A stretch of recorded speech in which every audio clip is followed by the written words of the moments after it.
c'est ça. Mm.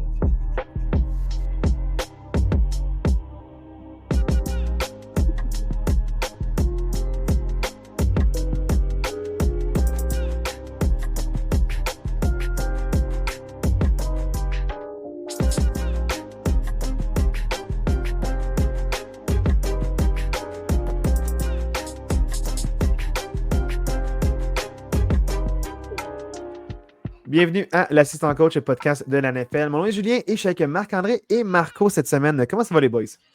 Ça va super bien. Moi, ça va bien, mais Marco, je m'inquiète pour ta main gauche. Ouais, non, c'est ça, mon petit Justin Herbert. Avant l'arrache, je pensais que c'était un doigt. Je me suis dit, c'est pas pire, tu tapes ça, puis tu mets ça dans un cas de mitaine. Mais après ça, là, je viens de savoir que c'est la main complète. Fait que, je sais que c'est un Warrior, là, mais on va voir pour la suite. Là. Et puis avec la cédule en plus, ça va être tough. Merci à Dualité pour la musique d'intro. Avant qu'on oublie, Marco, tu sais, moi, j'ai un truc pour toi aussi. J'ai vu ça, là, Aaron Rodgers avec un Plout qui joue. Là. Oui, comme un mognon. Ouais, un gros mognon, là, il y a de quoi à faire. Hein. Si tu veux vraiment jouer blessé, il va être correct. La semaine prochaine, il va jouer en chaise roulante aussi. Là. C'est une chaise roulante adaptée.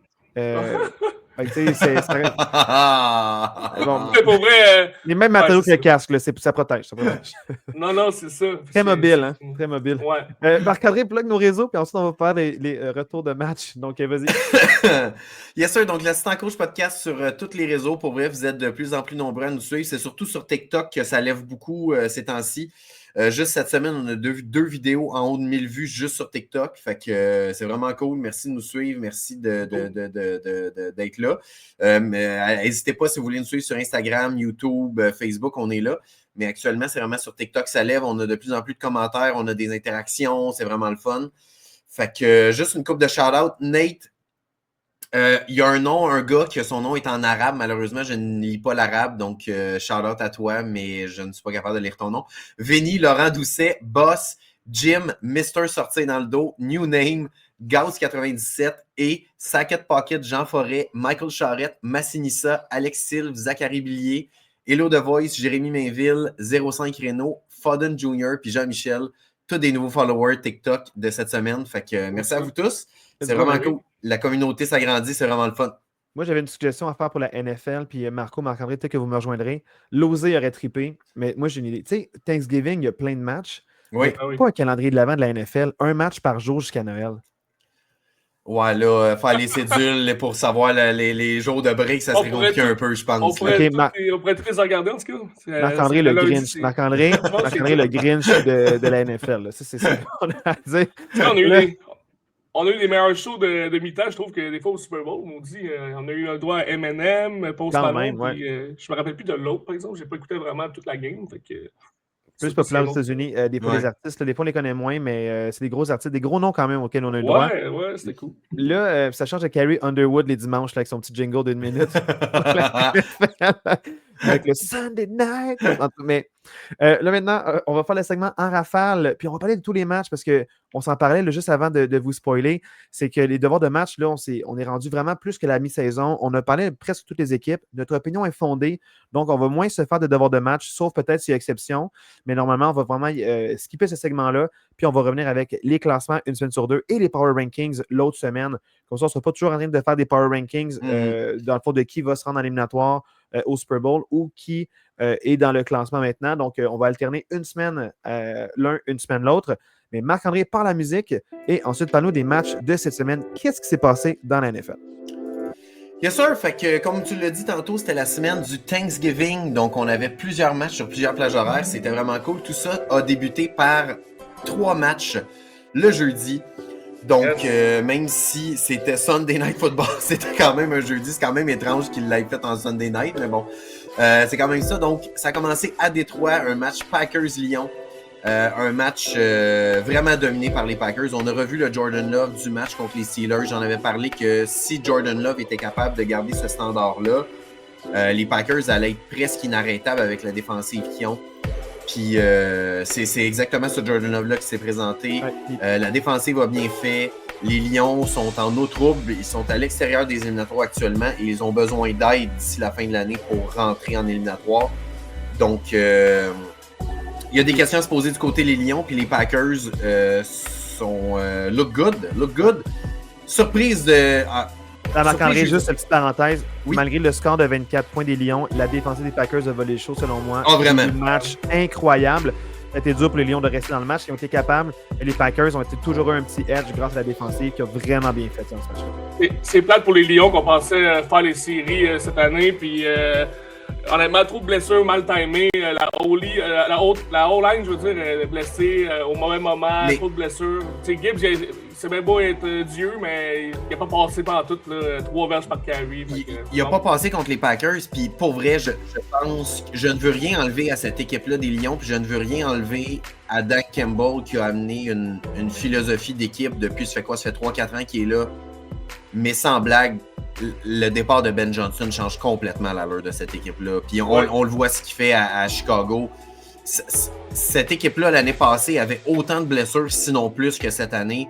Faisait des jeux explosifs, des jeux truqués. Ça s'en allait d'un bas, ça s'en allait de l'autre. Utilisait tout son monde. Puis là, on l'a vu que Amon-Ra St. Brown s'est blessé en début de match. Puis ils n'ont rien fait. Ils n'ont rien fait.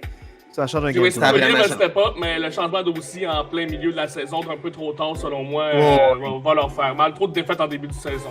Absolument. Ouais. Chiefs Cowboys, une autre surprise, c'est les 3 matchs du jeudi, les 3 underdogs ont gagné. Donc, même si les Cowboys étaient à domicile, ils étaient underdogs contre les Chiefs. Les Cowboys ont gagné 31-28. Une autre performance, honnêtement, qui est incroyable de l'attaque des Cowboys puis de Dak Prescott. Ouais. Sans blague, Dak Prescott, va falloir qu'on commence à y donner du crédit parce que pour vrai, il est incroyable. Pour vous donner une idée, là, j'ai une statistique ici que je vais vous partager.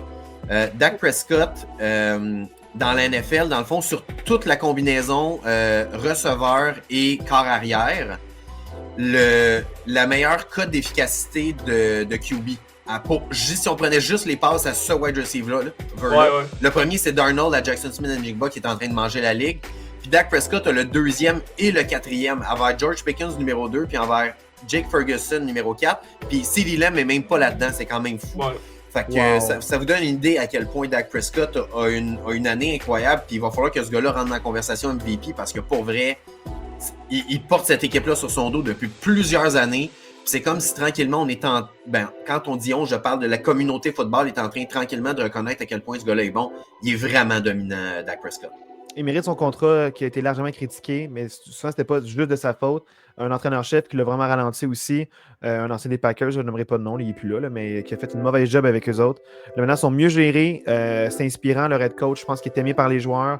Puis malgré qu'ils ont revampé un peu leur défensive, ils ont laissé partir un top edge rusher. Incroyable ce qu'ils font en ce moment cette saison. Ça a pris du temps, mais le feu pogné, puis ça a été dur à arrêter cette équipe-là. Depuis le trade avec les Jets qui ont amené Williams. Williams, merci, qui ont amené Williams, ça change complètement la dynamique de cette défensive-là. J'adore les Cowboys. Honnêtement, dans ceux qui ont le moins de chances de faire les séries cette année, s'il y en a une qui peut run the table jusqu'à la fin de l'année, c'est bien eux. Puis ils peuvent faire. Ils sont pas encore éliminés. C'est ça qui est fou. Non, à 100%. Dommage pour les Chiefs, c'est plate parce que Mahomes a joué une bonne game, mais encore là, la défensive, aucune pression sur Dak, pas de sac du corps. Dak a joué une bonne game. À chaque fois qu'il avait besoin de faire un 3e essai, un lancer important, George Pickens et CeeDee Lamb, c'est le meilleur duo en ce moment de la ligue, puis sont très menaçants. Je suis d'accord. La défensive des Chiefs, c'est pas de niveau cette année, c'est dommage, mais on en parlera tantôt, mais je ne pense pas que les Chiefs vont faire les éliminatoires. Match jeudi soir, Bengals-Ravens. J'étais le seul à avoir pris les Bengals en nos picks la semaine passée. Oui. Les Bengals qui déclassent complètement les Ravens, qui n'ont pas du tout été dans ce match-là à aucun moment du match. Lamar Jackson semble pas jouer à 100% parce qu'il n'y a pas l'étincelle, il n'y a pas le petit fear factor qu'il y a normalement. Les Bengals ont été vraiment impressionnants avec le retour de Joe Burrow. Puis les Bengals peuvent y croire dans probablement la pire division de la NFL cette année. Les Bengals sont à 2 matchs, ils ont encore des chances de participer aux éliminatoires. Ouais, pour donner un petit commentaire vite là-dessus, pour Lamar, je sais pas si les Ravens en ensemble sont brisés ou c'est Lamar qui est brisé, là, mais il court plus beaucoup. Ça paraît qu'il commence à vieillir un peu. On dirait un genre de petit Cam Newton qui arrive là, dans ces dernières années, mais je ne veux pas le comparer à Cam Newton, là, mais, parce que l'osé va me taper là, dessus, là, mais Mais pour vrai, il court plus vraiment. Il a la misère à il a la misère. L'osé va dire le contraire un peu, mais je trouve qu'il lance pas 200 verges. J'ai bien la misère. Ben, Je vais arrêter là. En fait, ça a été malheureusement pour les Ravens, c'est beaucoup de drops des wide receivers aussi. Ouais, puis il y a aussi, eu deux Derrick drops. Henry, la course, pas juste Lamar Ouais. Jackson, mais la course C'est en vrai. tant que telle, c'est moins un gros plan de match pour les Ravens. On dirait plus facilement stopper. Fait que lui aussi, là, Derrick Henry a ralenti. Il peut donner un toucher à n'importe quel moment, mais c'est plus des touchés de plus de 20 verges, c'est des touchés de moins de 5 Ouais. verges quand il est proche de la zone de but, justement. Mais fait que c'est ça, il manque un petit quelque chose puis qui me fait peur pour les Ravens. Les Ravens Les, sont bons, mais ils font pas peur. Puis ils ont littéralement échappé ce match-là contre les Bengals qui ont été meilleurs qu'eux du début jusqu'à la fin. Ouais. Il va falloir que la défensive des Bengals, par exemple, continue de jouer de même s'ils veulent avoir une mini chance, parce qu'on a joué vraiment une bonne game pour vrai contre Lamar. Là. Ouais, Il y a eu des 100%. drops et tout, mais la On défensive... en parlera tantôt, mais j'ai j'ai une petite théorie pour la défensive des Bengals. Là. On en parlera plus Vas-y, tard. Mais Marc, c'est bon, c'est concernant Rafale. Yes, Thursday Night Football qui s'est joué le vendredi, encore une fois, à cause de la Thanksgiving. Les droits télévisuels sont un peu weird. Les Bears qui battent les Eagles. On n'aime pas les Eagles. Je suis franchement content que les Bears aient gagné ce match-là. J'ai été aussi le seul à avoir pris ce pic-là dans nos prédictions. Mais les Bears avec Ben Johnson qui a enlevé son chandail dans le vestiaire après le match tellement qu'il était content de ses boys. Un homme du peuple. Un homme du peuple. Mais les Bears sont de plus en plus à prendre au sérieux. Et je vous le dis, les Eagles, même s'ils ont encore énormément de chances de gagner leur division parce que les Cowboys ont eu un début de saison pitoyable, je pense pas que les Eagles vont être une menace en éliminatoire cette année dans la NFC. L'attaque est complètement dysfonctionnelle là, du côté des Eagles. Ouais, il y a une fille en plus à la TV qui a dit « they are broken, man ». Ouais, non, mais 100%. Les autres sont vraiment brisés, là. Mais les Ravens aussi, c'est deux équipes que c'est la misère. Là. Tu sais, AJ Brown, ça va pas. Saquon Barkley, de un, ils le font pas jouer. Puis les rares fois qu'ils le font jouer, il est pas capable d'avoir une moyenne de course qui se peut. Comme ça marche pas là, à l'attaque. Devonta Smith t'es pas là. Jalen Hurts connaît pas de bonne saison. Fait que, comme les Eagles, pour moi, c'est dommage, mais c'est pas leur année. C'est fou cette année, pareil. C'est fou cette année. On va en parler tantôt, mais. Ouais, vraiment. Parlant de fou, premier match du dimanche, les Panthers qui l'emportent 31-28 Incroyable. contre ce qu'on disait la meilleure équipe de la NFL. Je vais me citer moi-même, de loin la meilleure équipe de la NFL. Qui perdent 31-28 contre les Panthers. Les Panthers, on n'a aucune idée quoi dire de cette équipe-là. Ils sont capables de se faire torcher 30-0 par les Falcons. Puis ils sont capables de battre les Rams. J'ai aucune idée quoi penser de les cette Rams, équipe-là. Green Bay. Ils sont, mais dans le sens qu'ils n'ont pas gagné 30-0 qui ont Green Bay. Ils ont gagné genre 16-13, quelque chose de même. Mais c'est une grosse victoire, mais ça reste que tu fais éclater 30-0. Les matchs ne peuvent pas échapper, ils les échappent. Je comprends pas. C'est quand même fou. Mais Lozé l'a dit. La semaine dernière, ils ont échappé un match accessible parce qu'ils n'ont pas passé le ballon. Là, ils ont passé le ballon en malade. Exact. Leur top wide receivers, il y a eu des top passes, puis ça a payé. Puis pour battre les Rams, ils utilisent les meilleurs éléments, puis ils ont mieux géré leur game plan. Ils ont écouté Lozé la semaine passée, puis ils ont dit ce que Lozé a dit ce qu'ils devaient faire pour gagner. Ils l'ont emporté contre les Rams. Fait que les Panthers sont en prendre au sérieux. Je pense qu'ils ont fait leurs erreurs. Puis ils vont avoir une bonne fin de saison, les Panthers. Il ne faut pas les négliger. Non, il ne faut pas les tasser. Il ne faut vraiment pas les tasser. Il faut être pris au sérieux. Faut les prendre au sérieux. Ça a l'air qu'il faisait pas très beau non plus. Puis, props à Young, ça commence à être pas pire. C'est pas beau pour personne. Hein? C'est pas beau pour les Panthers et pour les Rams en ce match. Ouais, je me rappelle du touchdown de Chuba Herbert. C'était une passe screen de côté. Puis il était tout seul. Vas-y, mon ami, 40 verges par en avant. C'était fou. C'est sûr que Stafford n'a pas joué sa meilleure non plus. Je pense 2 fumbles ou 2 interceptions. Ouais, donc à la fin du match aussi. Ouais. 49ers Browns, les 49ers qui éclatent les Browns 26-8. C'est dommage pour les Browns qui ont une bonne défensive, mais malheureusement, ça ne sera pas cette année pour les Browns. Shedeur a des flashs intéressants, mais aucune constance. Il n'est pas soutenu, il n'y a personne avec lui. Son meilleur ami Jerry Jeudy est déjà fâché après lui. Jerry Jeudy, en plus, le match d'avant, c'est lui qui se fait fumble parce qu'il joue avec le ballon. Personne n'a rien dit. Puis là, lui, il reçoit des passes, il est mal placé. D'un coup, il chie sur son corps. Non, ça marche pas pendant ça. C'est pas un bon vétéran. Exact. Je tiens quand même à dire que les Browns ont officiellement activé le 21 Days Window pour Deshaun Watson. Donc, on risque de revoir Deshaun Watson dans les prochaines semaines parce que d'ici 21 jours, il va réintégrer l'alignement. Incroyable. Donc, voilà. Pour Jerry Jeudy, pas petit, là, il était wide receiver 7 l'année passée. Tout allait bien, avec des corps arrière bien moyens. Puis là, cette année, encore des corps arrière bien moyens, mais ne reçoit pas de ballon. C'est malade. Là, c'est juste du running back des Titans. Puis on passe au prochain match. Parlant de Deshaun Watson, ces anciens Texans qui continuent leur run extraordinaire. Incroyable. Ça fait je sais pas combien de semaines que je vous dis que les Texans sont à prendre au sérieux. Les Texans l'emportent 20-16 contre les Colts qui ne sont plus aussi extraordinaires qu'en début de saison. Mais ça s'est joué à pas grand-chose à la fin. Oui, ça s'est joué à pas grand-chose, mais il y en a pas pour moins qui perdent encore. Les Colts, là, ils sont partis, c'est ça, 3 défaites dans leurs 4 derniers matchs. Ouais. Daniel Jones a l'air beaucoup moins impressionnant. Je le sais qui joue avec une fracture, mais ça reste qu'il ne livre pas la marchandise actuellement. La def des Texans fait énormément peur. C'est malade, hein? Je suis n'importe quelle équipe de la AFC, je l'ai déjà dit, c'est cette équipe-là que je ne veux pas affronter. CJ Stroud est de retour. Moi, je pense que cette équipe peut faire des dégâts. Là. Qui turn the table, Marc-André? Comment, excuse? C'est qui turn the table, Marc-André? C'est qui? Ben, ça dépend. Le prochain match, c'est... C'est ça, les Dolphins sont supposés run the table, mais là, ça fait quoi? Ça fait 3-4 de suite là, depuis qu'on dit ça, quand même. Ah ouais, c'est quand même très bon. Mais pour revenir à CJ Stroud, juste vite, ça a pris du temps avant qu'il start, mais je trouve qu'en deuxième demi, il a commencé à attaquer, ça a commencé à bien aller pour vrai. Fait qu'ils ont réussi à gagner 3 des 4 derniers matchs contre du monde de playoff. Là, donc, avec un corps arrière qui s'appelle David Mills, qui n'est pas leur premier corps arrière. Donc, avec leur défensive, ils sont capables de faire bien des miracles. Joe Collins, il fait des séparations incroyables. Il joue l'entre-zone quand c'est de la zone. Un des wide receivers les plus sous-estimés dans la NFL. Il est incroyable. Même quand il est bien couvert, ils vont y tenter la passe, puis ça marche bien, ça paye. C'est vraiment beau à avoir joué. Oui. Donc, on le disait, les Dolphins, qui il y a 3 ou 4 semaines, ont dit qu'ils allaient run the table. Et depuis ce temps-là, ils n'ont toujours pas perdu. Ils battent des grosses équipes comme les Saints, 21-17. Donc, sont impressionnants, les Dolphins, dernièrement. Mais sans blague, je ris un peu. Mais sans blague, cette équipe-là est vraiment portée par Devon A-Chain, qui a une saison de débile mental. S'il jouait pour moyennement une équipe qui se pouvait, il y aurait probablement des discussions pour le MVP. Ce gars-là a une saison débile mentale. Il est vraiment impressionnant, mais les Dolphins, malheureusement, ça ne sera pas cette année. Là. Ouais. Pas à dire sur ce match-là, moi. C'est ça. Les 3 prochains matchs, j'ai rien à dire.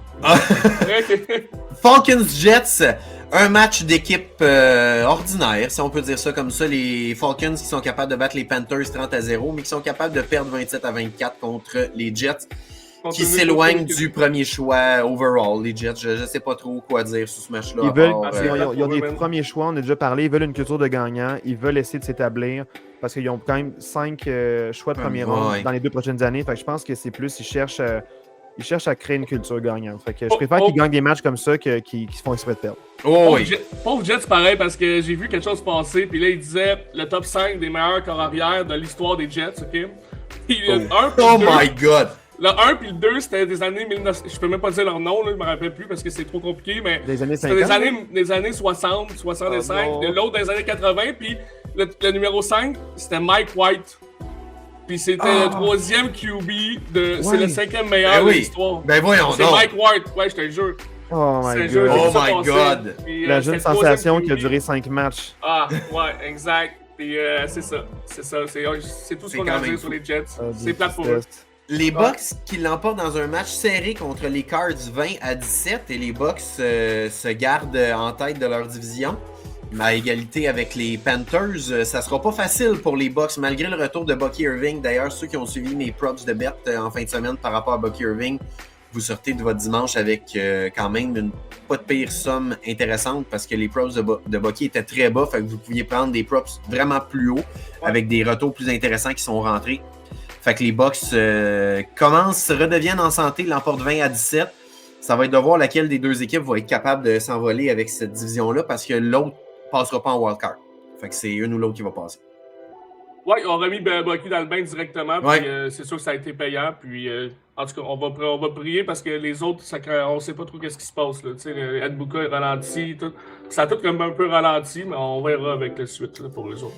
Exact. Dans un match que personne n'avait vu venir, tout le monde, on était unanime pour dire que les Titans allaient éclater les Jaguars dans ce match-là. Les Non, Marc, Jaguars. t'avais une vidéo de prêt pour toi qui disait Je le sais, il est sur les ça va être facile. Les Ah, réseaux. ça va être- J'ai pas dit que ça allait être Non, non, facile, t'as j'ai dit. Ah oui, vous pensez que c'est aussi évident que ça? Là, tu t'es préparé un gros segment des stats avancés, puis les Jaguars gagnent 25-3. T'es Marc-André, tes bêtes audacieux. Là, c'était Ouais, vraiment oui. de loin trop audacieux de leur mettre d'en face. Ah oui, pensez-vous avec tes petites questions? Ben, ça va être 25-3, les oui, on Jaguars pensait, l'emportent. c'est ça que c'est passé. Et les Jaguars sortent de cette semaine-ci en tête de la division. Honnêtement, je les ai zéro vu venir, les Jaguars. Je m'attendais pas à ça. Je ne sais pas trop quoi en penser, mais ils sont premiers de leur division. Il faut leur lever notre chapeau, puis ils sont en bonne position. Ouais. Les Seahawks qui, je peux même pas dire piétinent, c'est juste triste pour les Vikings, pour vrai. Avez-vous vu en début de match le pic de Bosmer? Le gars, il se fait press, il roule à droite, il s'en va pour faire une pirouette, il flippe le ballon par en avant, direct dans les mains d'un gars des Seahawks, un pick six. Comme, pour vrai, pauvre Kevin O'Connell, pauvre Justin Jefferson. Pour vrai, Justin Jefferson, en moyenne, dans sa carrière dans la NFL, c'est le gars qui a le plus de verges en moyenne par match joué. Il est genre à 93 ou 94 verges en moyenne. Son prop en fin de semaine était à 55 puis il a même pas rentré. C'est n'importe quoi. Non. Comme, voyons. Ce que j'aime, c'est qu'il est 2 en 6 puis pour 4 verges. Ouais. Puis sa passe, c'est pour 8 verges. Ça veut dire que l'autre, c'était moins 4.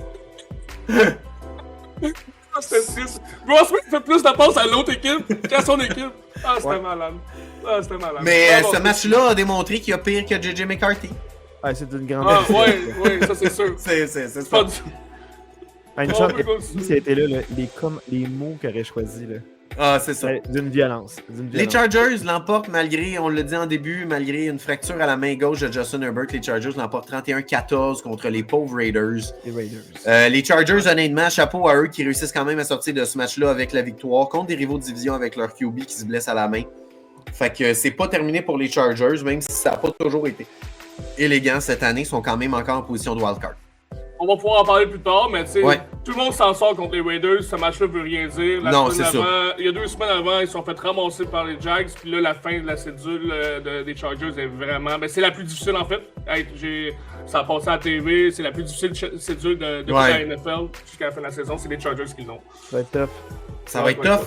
Bills qui battent les Steelers 26-7. J'ai un mea culpa à faire. J'avais dit que Josh Allen allait traverser la défensive poreuse par la passe des Steelers. C'est pas ça qui est arrivé. Finalement, c'est James Cook qui leur a pilé d'en face toute la journée. Même pas James Cook, c'est tout le monde. Tout le monde, ouais, c'est tout le monde qui a couru.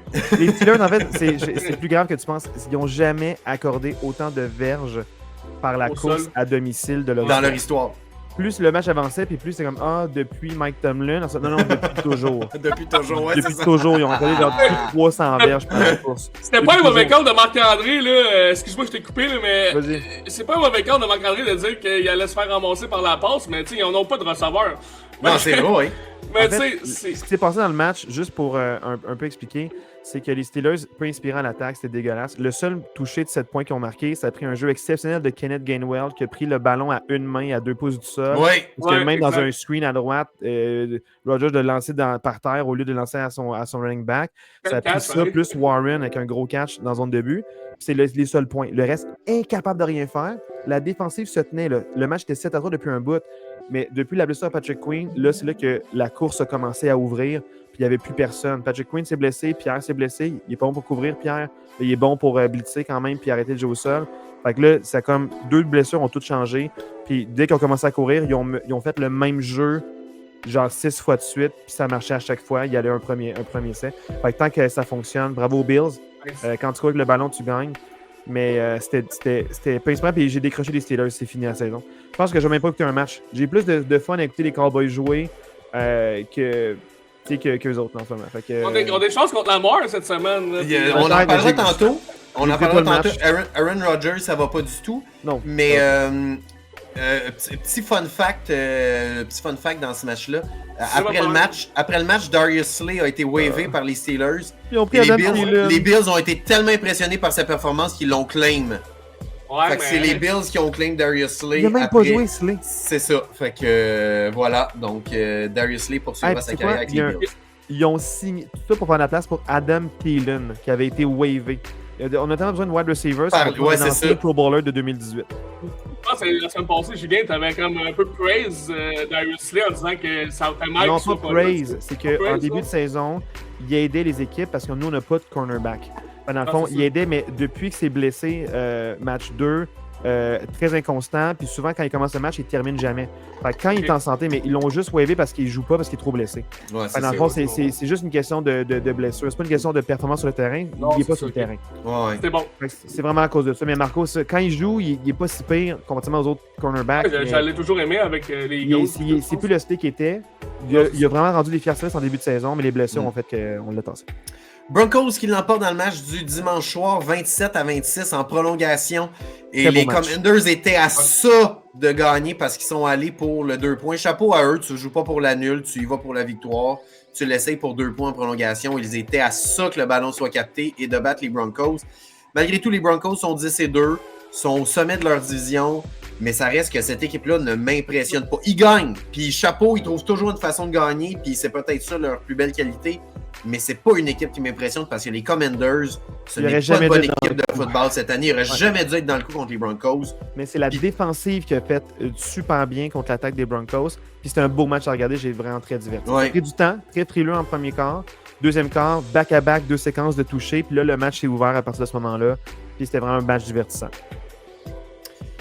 Voilà. Et dans le match du lundi soir, les Pats qui éclatent les Giants. Donc, les pauvres Giants qui ont décidé de revenir à Jackson Dart au lieu de garder l'élu de Dieu au poste de QB. Les Pats qui éclatent les Giants. Les pauvres Giants qui vont essayer d'aller chercher le premier choix au repêchage. 33-15 et les Pats qui sont premiers de la AFC. Pour ceux qui en doutaient, nous l'avons dit dans le premier podcast de l'année que les Patriots avaient des chances de gagner leur division. Merci, Marc. Ouais. Voilà. Pauvre Jackson Dart, la réaction quand le botté était manqué, tu vois juste se lève la tête en l'air et fait « Oh my fucking God! » Mais quel botté! Ah, j'ai tellement ri. Oh my God, c'est impossible, ça. Un jeune de 20, genre, quel âge qui a 21 ans, 22 ans, gros max, puis qui rit de ton quelqu'un de même, et que je me force le cul à avancer le ballon, puis toi, tu me fais ça. Hey Marco, on a quand même beaucoup à jaser. On Yes. va aller dans le fond tout de suite au tableau là, du Playoff Pictures pour voir un peu. Il y a eu beaucoup de mouvements. Puis il y a des tangentes intéressantes vraiment. Là, fait que quelques petits points à vous parler, à moins que vous ayez un sujet chaud. J'aimerais ça voir les équipes in the hunt pour voir qui peut. In the hunt tout de suite. Mais pas in the hunt tout de suite. On va quand même nommer, mais j'ai deux, trois équipes que j'aimerais vous entendre dessus. Premièrement, les Patriots qui sont 11-2 au sommet de la AFC. Tanné le proche par les Broncos à 10-2. Ensuite, les meneurs de division, Jaguars à 8-4, c'est chaud avec les Colts à 8-4 aussi. Les Ravens à 6-6, c'est chaud avec les Steelers, mais on n'y croit plus à 6-6, mais techniquement, c'est chaud. Les Chargers sont à 8-4, 5e place. Les Colts et les Bills aussi à 8-4, donc ça se joue vraiment, vraiment serré là, pour la course là, aux éliminatoires. In the hunt, on a les Texans à 7-5, très proches de quand même meneurs de division. Ils sont à un match de retard, puis aussi un match de retard pour le wild card. Donc, beaucoup de scénarios possibles pour les Texans qui sont en feu en ce moment. Les Steelers, ça va prendre mener la division ou rien. C'est ça le seul scénario possible pour les Steelers. Oui, parce qu'ils ont perdu contre toutes les équipes. Ils ont perdu contre les Chargers, les Bills. Ouais, et en termes de... Ils sont à 2 matchs de retard. Dans le fond, il y a déjà 12 matchs. Fait que c'est pas réaliste. Les Chiefs à 6-6, ça devient aussi difficile pour eux de se classer en éliminatoire, mais ils sont encore... on y croit, mais le match contre les Houston Texans vont arriver vraiment... c'est le pire match à recevoir pour eux, c'est dégueulasse. Oui. Pour eux, là, avec le 6-6 qu'ils ont, là, le pire match là, en ce moment, c'est contre cette équipe-là. Ils auraient préféré bien des clubs. Bien des clubs avant ceux-là. Ensuite, techniquement dans la course encore, les Dolphins et les Bengals. Les Bengals à 2 matchs d'écart, mais quand même, ils vont rester à 2 matchs d'écart parce que les Steelers ou les Ravens auront une victoire. Ça ne finira pas nul, ce match-là. Donc, il y aura une équipe à 7-6, mais les Bengals prêts à 5 et 8 prochaine semaine et peut-être même rester à 2 matchs d'écart du sommet de la division. Ouais. Donc, c'est très loin. Ça va prendre de l'aide d'équipe. C'est la division ou boss, encore une fois, pour eux. Ouais, donc, ça va prendre de l'aide. Il ne faut pas que l'équipe qui gagne cette division-là en gagne trop. Mais les Bengals, encore une fois, un autre scénario peut-être où est-ce qu'ils pourraient finir très proche d'être classés, mais le dernier match, ils se font éliminer parce qu'une autre équipe gagne. Si c'était passé ça il y a 1 an ou 2, quand Burrow avait été blessé, revient, gagne tous les matchs ou presque. Ouais, ça, c'était Mais malade. il y avait pas. Wow. Ça risque de se reproduire. La manière qu'ils ont joué. Ouais, c'est ça qui est fou. Puis ma théorie, c'est ça que je voulais aborder d'abord en tout pour les Bengals, c'est que j'en parlais avec Marc-André au téléphone. Fait que Marco, toi, tu auras la première réaction. Marc-André réagira après, mais on était très critique de la défensive des Bengals. Oui. Bon, le football est très complémentaire. Les Bengals, on dirait, ils ne sont pas si pires quand l'attaque peut soutenir des séquences, marquer des points, puis mettre un petit coussin à cette défensive-là. Elle était historiquement une des pires de l'histoire de la NFL en début de saison.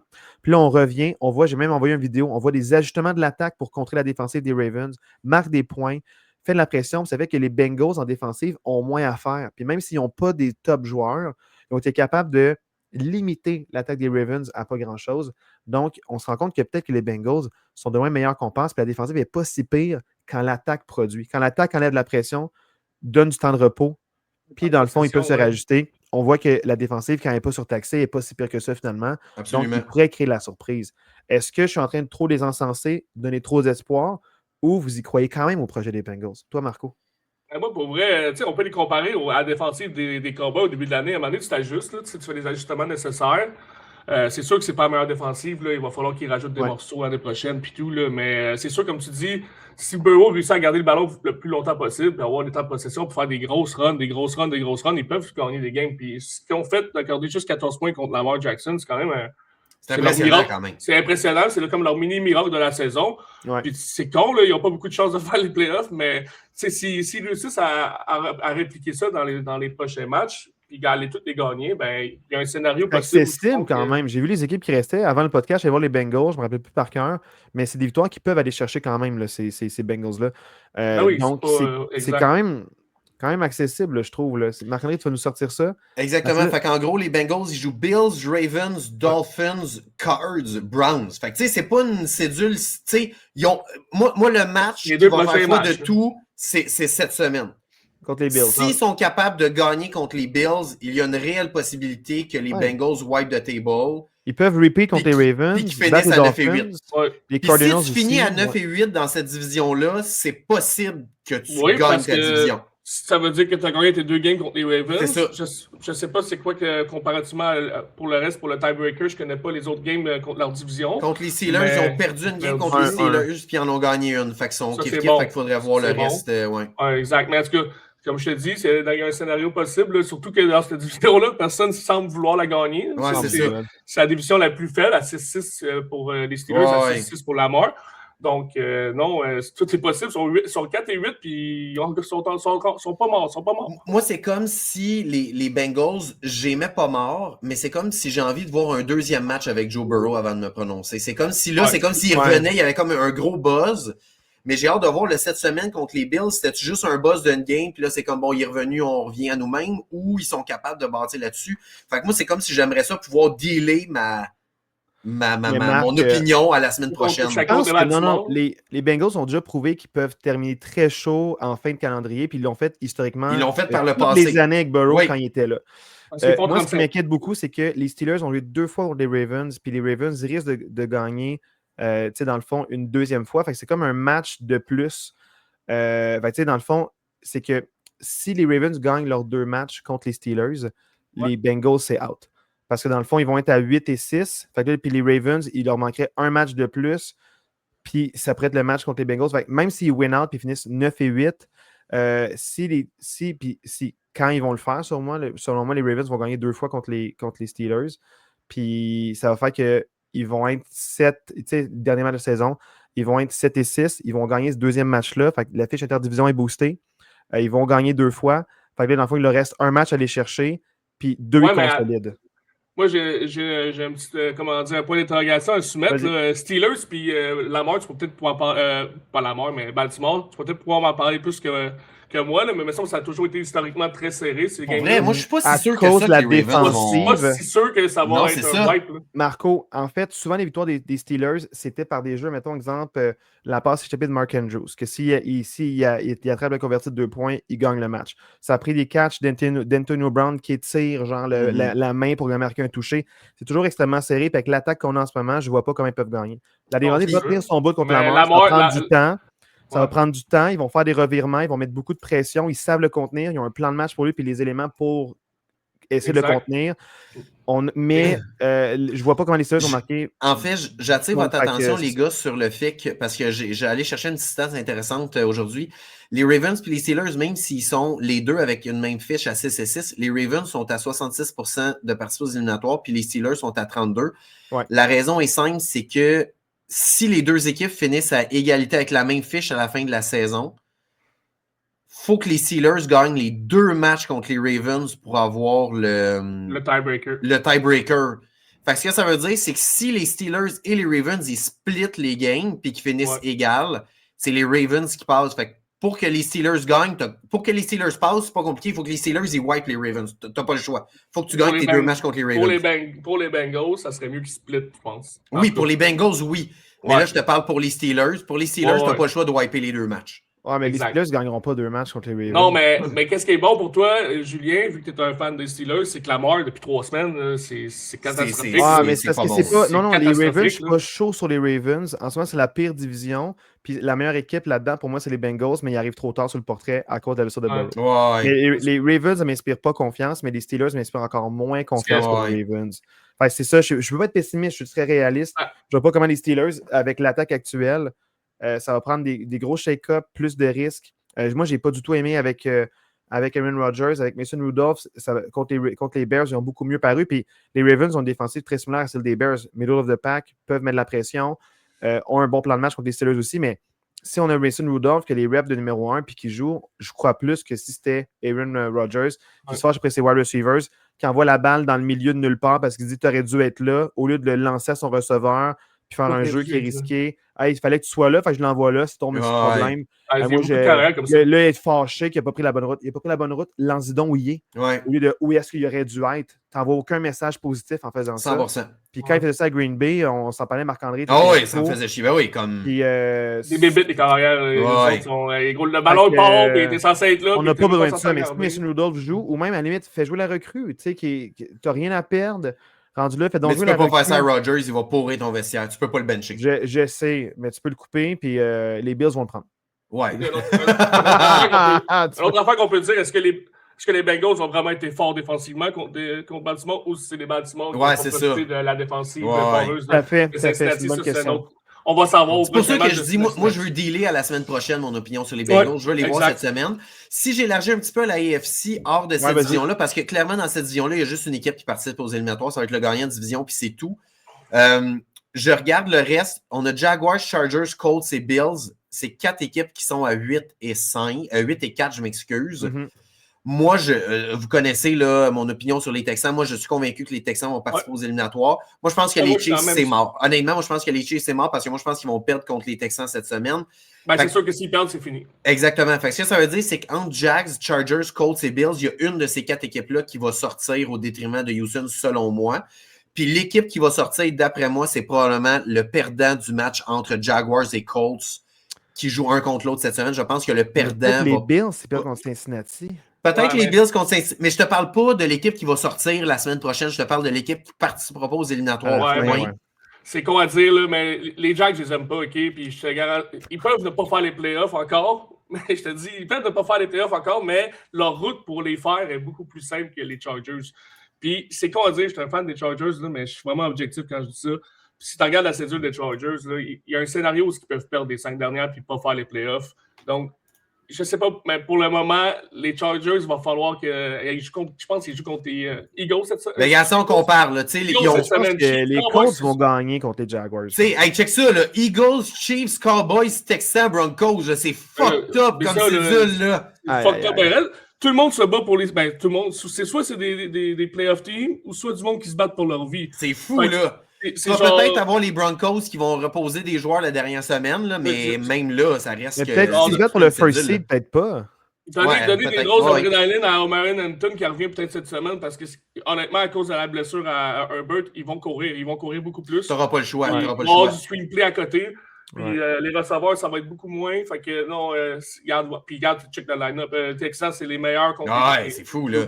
Les Cowboys, ils jouent comme ils ont battu les deux champions du Super Bowl en 4 jours. Les Chiefs, ben, c'est les Chiefs. Puis Broncos, ben, ils ont une défensive de feu, puis ils sont 10-2.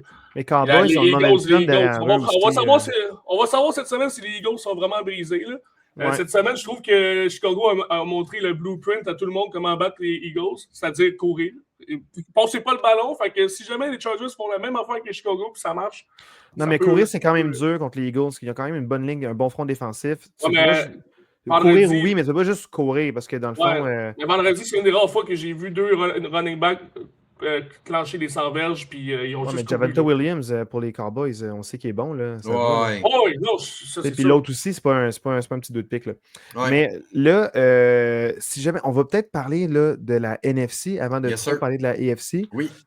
Mais dans le fond, là, on a pour la NFC les Bears, Rams, Eagles, Buccaneers, dans le fond, qui sont meneurs de division, mais c'est quand même très, très, très, très chaud Vraiment. pour toutes ces équipes-là. Les Bears sont premiers de la NFC. À part les Eagles, c'est pas chaud pour les Eagles, mais c'est chaud pour les Bears, les Rams et les Buccaneers. On a les Seahawks à 9-3, les Packers à 8-3-1, les Niners à 9-4. Et on a, dans le fond, là, dans la course, les Lions à 7-5, les Cowboys à 6-5-1 et les Panthers à 7-6. Donc, les Panthers là, à 7-6, puis les Buccaneers à 7-5. Donc, très, très, très, très chaud là-dedans. Les Rams à 9-3, mais on a les Seahawks à 9-3 et les Niners à 9-4. Donc, 3 équipes à 9 victoires. C'est fou raide, ça. Puis, dans le fond, les Bears à 9-3. On regarde les Packers, 1 victoire derrière eux. Puis, les Lions, 2 victoires derrière eux. Donc, c'est quand même là, une course vraiment intéressante jusqu'à la fin. De quelle équipe avez-vous envie le plus de parler? Est-ce que c'était les Bears comme on se parlait avant l'enregistrement ou ce serait une autre équipe? Ben, je pense qu'on n'a pas le choix d'aborder les Bears, là. Ouais. Pour vrai, sans blague, il n'y a personne qui voit. Même Ben Johnson, dans ses plus grandes lubies en début de saison, ne devait pas voir les Bears à 9-3, là. Comme c'est débile mental, là, cette équipe-là, ce qu'ils ont été capables de faire. L'attaque, je l'ai déjà dit, mais je le revois vraiment, l'attaque des Lions avec les Bears actuellement. Caleb Williams n'est pas super extraordinaire, mais il fait bien ce qu'il a à faire dans une attaque qui est majoritairement une attaque par la course. Ils utilisent bien leurs 2 running backs, Swift puis Monangai. Comme pour vrai, cette équipe-là est menaçante. Là, puis pour vrai, mes Packers, ils jouent contre les Bears cette semaine à Lambeau, puis je suis pas ultra confiant là, en cette semaine. Ça va être chaud. Ça va être chaud, là. Ouais, ben c'est ça, exactement. Si Green Bay gagne cette semaine, je pense que, regarde, s'ils perdent, ils se marquent 65% de faire les playoffs. Ouais. C'est l'équipe numéro 1 qui a le moins de chance de faire les playoffs que depuis longtemps que j'ai vu. Ils jouent encore 2 fois contre Green Bay, ils jouent encore 1 fois contre Détroit. Ouais. Puis Détroit, honnêtement, c'est rendu, comme j'ai dit avant le podcast, c'est rendu, après leur défaite contre les Green Bay Packers, c'est rendu leur meilleur fan parce que si.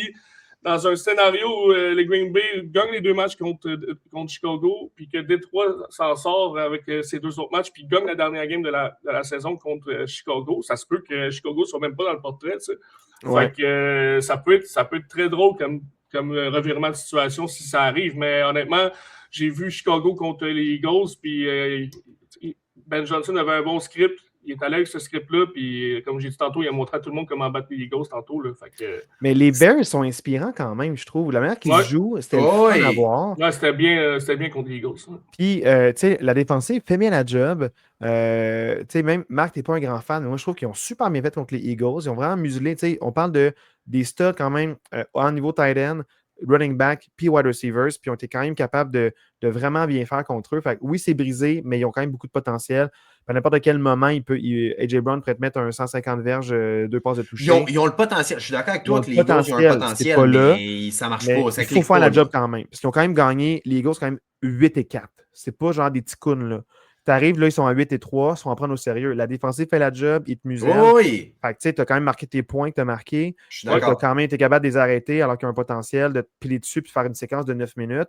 Fait que gagner ce match-là, c'est pas facile, c'est chaud.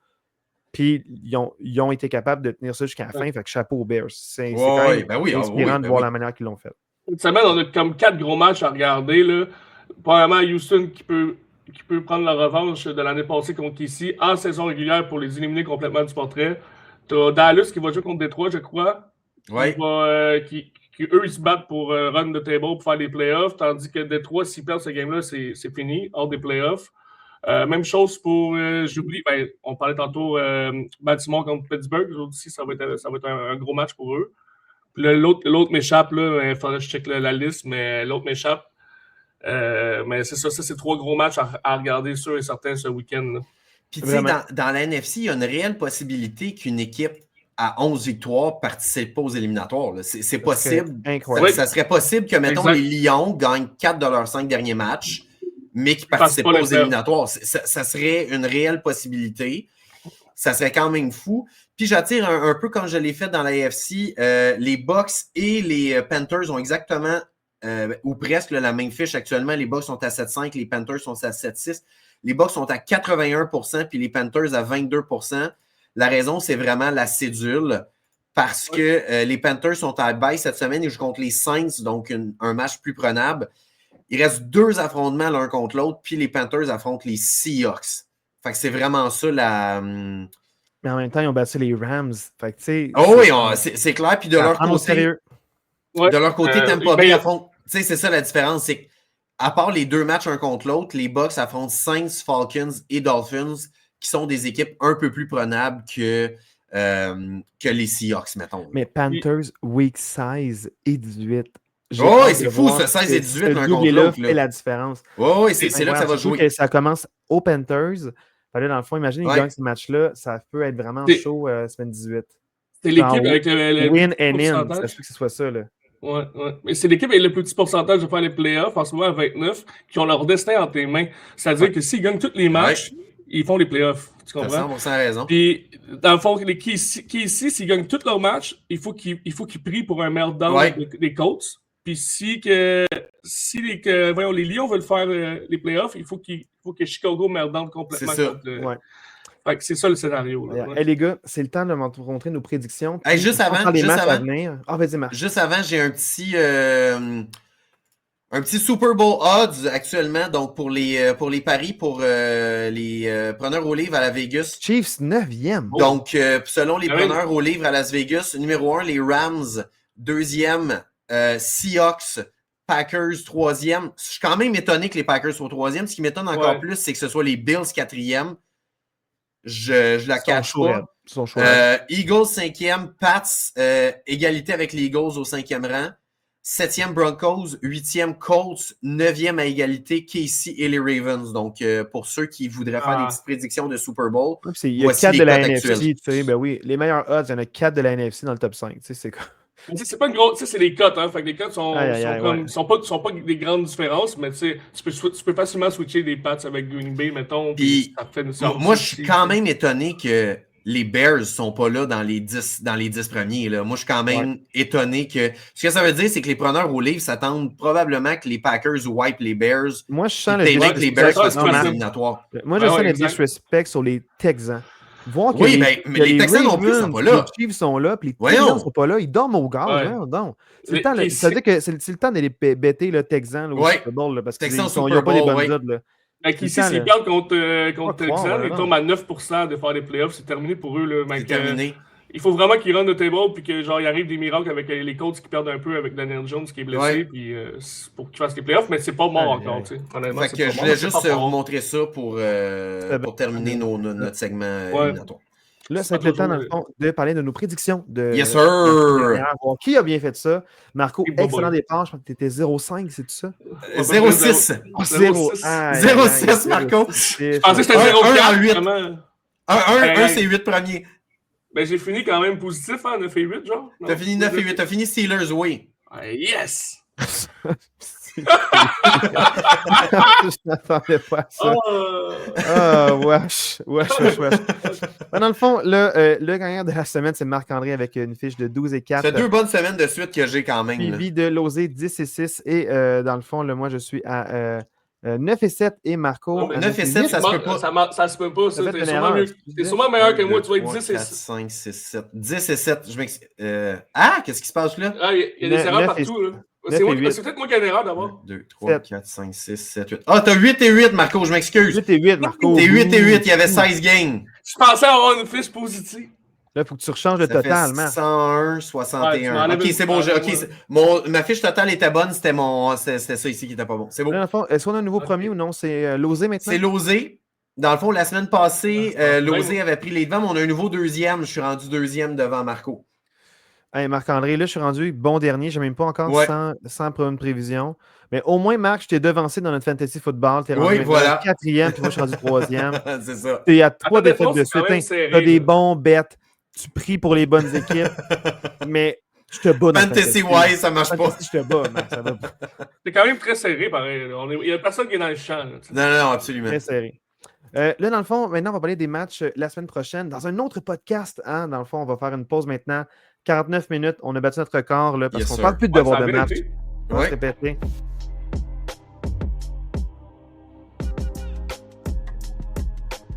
Merci à Dualité pour la musique de outro. On se voit là, dans le fond dans quelques instants pour les prédictions et quel match à surveiller. Ça joue gros, on peut finir premier ou même 8e de la NFC si on ne fait pas attention à soi. Donc, bonne fête de football, puis on se voit très bientôt pour nos prédictions de la semaine prochaine. Yes, sir, Charlie Boys.